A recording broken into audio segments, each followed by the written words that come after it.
Hey everyone, and welcome back to the channel where we explore ancient wisdom for modern living. Before we dive in today, if you're finding value in these Stoic insights, please hit that like button and subscribe for more content to help you navigate life with wisdom and tranquility. Now let's get real for a moment. Are you tired of the constant chase for more money, only to find that even when you reach certain financial milestones, a sense of true fulfillment still feels missing? Do you ever wonder if there's more to financial success than just the numbers in your bank account? That's where Stoicism comes in. This ancient philosophy, practiced by thinkers like Marcus Aurelius and Seneca, offers a powerful alternative to the relentless pursuit of material wealth. It's not about rejecting financial well-being, but about redefining what true financial fulfillment really means. Today we're going to explore 6 Stoic perspectives that can completely transform your relationship with money and help you discover a deeper, more lasting sense of financial peace and purpose. This isn't about quick fixes or get-rich schemes. This is about fundamentally shifting your mindset, aligning your actions with your values, and finding genuine success that goes far beyond the balance in your bank account. Let's dive into our first Stoic perspective. 1. The dichotomy of control. One of the foundational principles of Stoicism is the dichotomy of control. This powerful idea, articulated by Epictetus, reminds us that some things are within our control and others are not.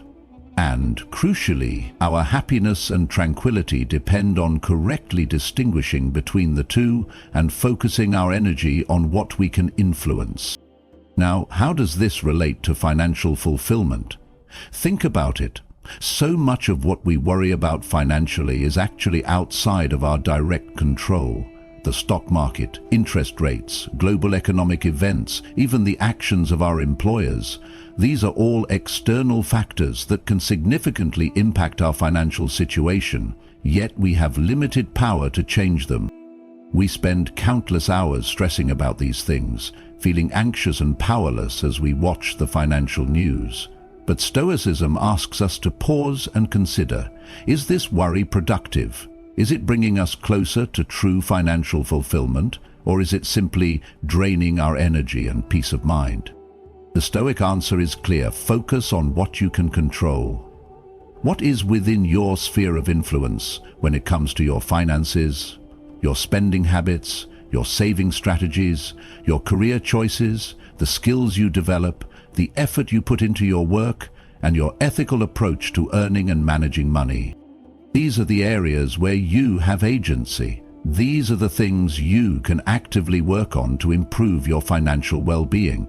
And according to Stoicism, this is where your focus should be, not on the fluctuating numbers in your investment portfolio, but on the virtuous actions you take each day to live responsibly and diligently. Think about it. If you are consistently living below your means, saving diligently, and working with integrity, can you honestly say you are failing financially, even if external circumstances are challenging? Stoicism suggests that true financial success lies in the virtue of your actions, not solely in the outcomes that are often beyond your control. What are your thoughts on this? Do you find yourself spending too much energy worrying about things outside of your control financially? Share your experiences in the comments below. Let's discuss how we can shift our focus to what truly matters. 2. Negative visualization. Another powerful Stoic technique for cultivating contentment, including financial contentment, is negative visualization, or premeditatio malorum. This practice involves intentionally contemplating the loss of the things we value, not to dwell on negativity, but to appreciate them more deeply in the present moment. In the context of finances, this might sound counterintuitive. Why would we want to think about losing our money? But Stoics understood that by considering the impermanence of our possessions, we can break free from the trap of taking them for granted and constantly craving more. Imagine for a moment losing your job, or facing unexpected medical expenses, or experiencing a significant market downturn. These are not pleasant thoughts. but by mentally rehearsing these scenarios, we can cultivate a profound sense of gratitude for what we currently have. We realize that our current financial situation, even if it's not perfect, is a blessing, not a given. This practice shifts our focus from what we lack to what we possess. Instead of constantly comparing ourselves to others who have more, we become more attuned to the abundance in our own lives. We appreciate the security of having a roof over our heads, food on the table, and the ability to provide for our basic needs. Negative visualization isn't about becoming pessimistic or fearful. It's about cultivating a realistic and appreciative perspective. It's about recognizing that financial security is fragile, and that true wealth lies not in the quantity of our possessions, but in our attitude towards them. By regularly practicing negative visualization, we can inoculate ourselves against the corrosive effects of materialism and cultivate a deeper sense of contentment with our current financial situation, regardless of its size. We learn to find joy in the simple things and to appreciate the present moment, rather than constantly chasing an elusive future of more. Have you ever practiced negative visualization in any area of your life? How do you think this Stoic technique could help you appreciate your current financial situation more? Share your thoughts in the comments. 3. Virtue as the only true good. At the heart of Stoicism lies the belief that virtue is the only true good. Virtue, for the Stoics, encompasses qualities like wisdom, justice, courage, and temperance. These are the character traits that lead to a flourishing and meaningful life. External things like wealth, health, and reputation are considered indifferents. They are neither inherently good nor bad, but rather tools that can be used virtuously or unvirtuously. This perspective fundamentally challenges our conventional understanding of financial success.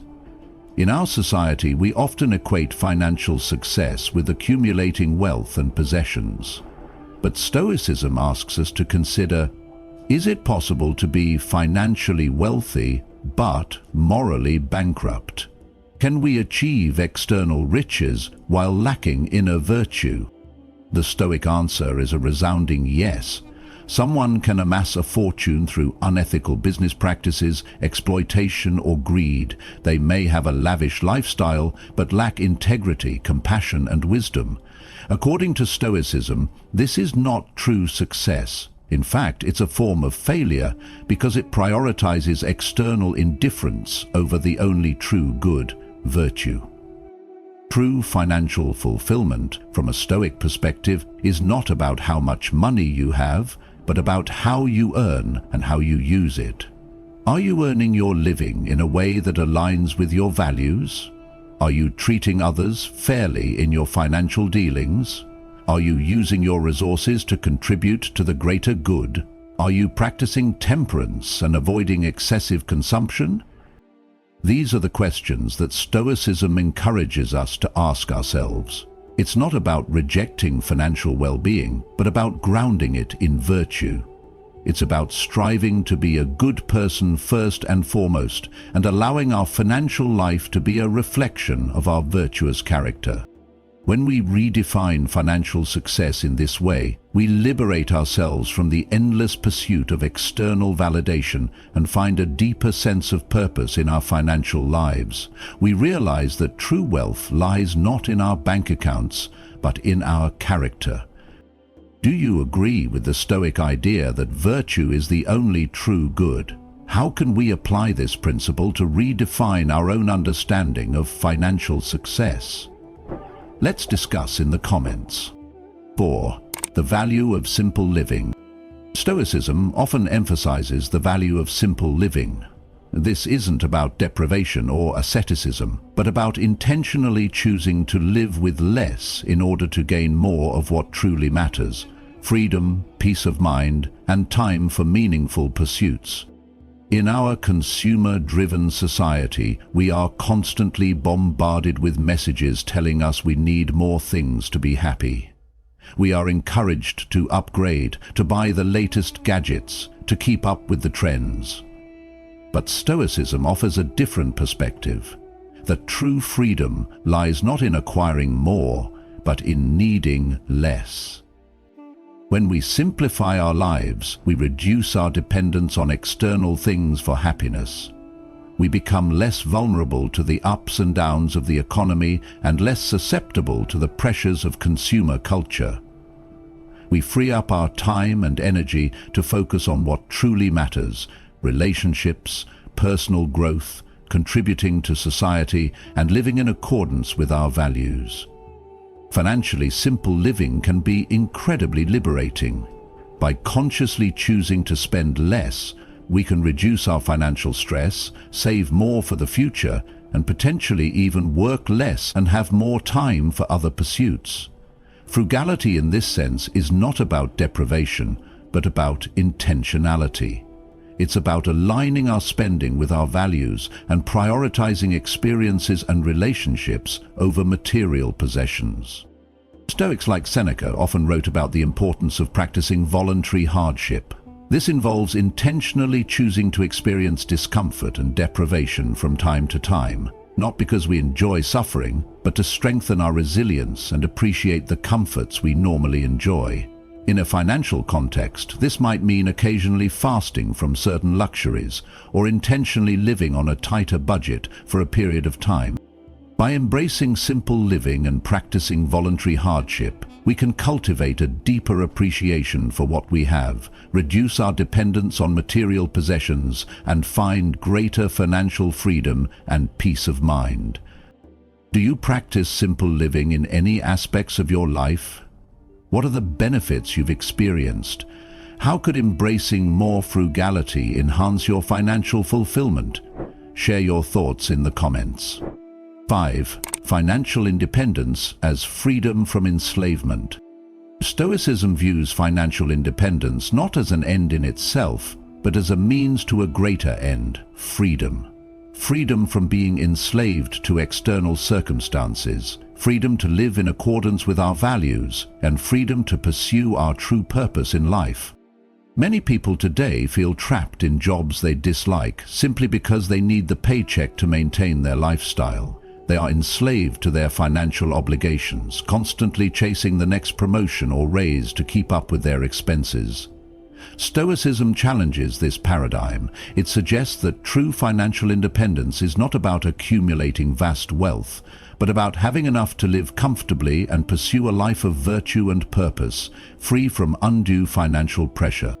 Financial independence, from a Stoic perspective, is about having enough resources to make choices aligned with our values, rather than being dictated by financial necessity. It's about having the freedom to say no to opportunities that compromise our integrity, and yes to opportunities that allow us to live more virtuously. This doesn't necessarily mean becoming a millionaire and retiring early. For many, financial independence might mean having enough savings to weather unexpected job loss, or having a side income that allows them to pursue a passion project, or simply having a lifestyle that is sustainable and aligned with their values, without being constantly driven by the need for more money. The Stoics valued freedom above all else, but they understood that true freedom is not just about external circumstances, but also about inner resilience and self-mastery. Financial independence in this context is not just about having money in the bank, but about cultivating the inner strength and wisdom to navigate financial challenges with equanimity and virtue. By viewing financial independence as a path to freedom, we can shift our focus from the accumulation of wealth to the cultivation of inner resilience and the pursuit of a life of purpose and virtue. What does financial independence mean to you? How do you see it as a path to greater freedom in your life? Share your perspectives in the comments. 6. Memento Mori. Memento Mori. Remember that you must die. This powerful Stoic reminder is not meant to be morbid or depressing, but rather to inspire us to live with urgency and purpose. It's a call to action to make the most of our limited time on this earth and to focus on what truly matters. In the context of financial fulfillment, Memento mori reminds us that our time is finite and that we shouldn't waste it chasing fleeting material possessions or postponing our true purpose until some distant future when we have enough money. It encourages us to ask ourselves, if I knew I had limited time left, how would I want to spend my days? What kind of financial life would I want to create? Memento mori helps us to prioritize what truly matters. It reminds us that our relationships, our contributions to the world, and our personal growth are far more valuable than any amount of money. It encourages us to use our financial resources to support our values and to live a life of purpose and meaning, rather than simply accumulating wealth for its own sake. This perspective can be incredibly liberating. It frees us from the pressure to constantly strive for more and allows us to appreciate the present moment and the opportunities we have right now. It encourages us to live intentionally, to make conscious choices about how we spend our time and money, and to align our financial lives with our deepest values. By embracing memento mori, we can cultivate a sense of urgency and purpose in our financial lives. We can use our resources wisely, invest in experiences and relationships, and contribute to the world in meaningful ways, knowing that our time is precious and that true fulfillment lies not in the accumulation of wealth, but in the virtuous and purposeful life we live. So, there you have it, 6 Stoic perspectives on true financial fulfillment. It's a journey of shifting our mindset, aligning our actions with our values, and finding a deeper sense of purpose that goes far beyond the numbers in our bank account. Remember the dichotomy of control, negative visualization, virtue as the only true good, the value of simple living, financial independence as freedom, and memento mori. These Stoic principles offer a powerful framework for navigating our financial lives with wisdom, tranquility, and purpose. Which of these Stoic perspectives resonated with you the most? What steps will you take to apply these principles to your own financial life? Let's continue the conversation in the comments below, and if you found this video helpful, please give it a like and subscribe for more Stoic wisdom to guide you on your path to a more fulfilling life.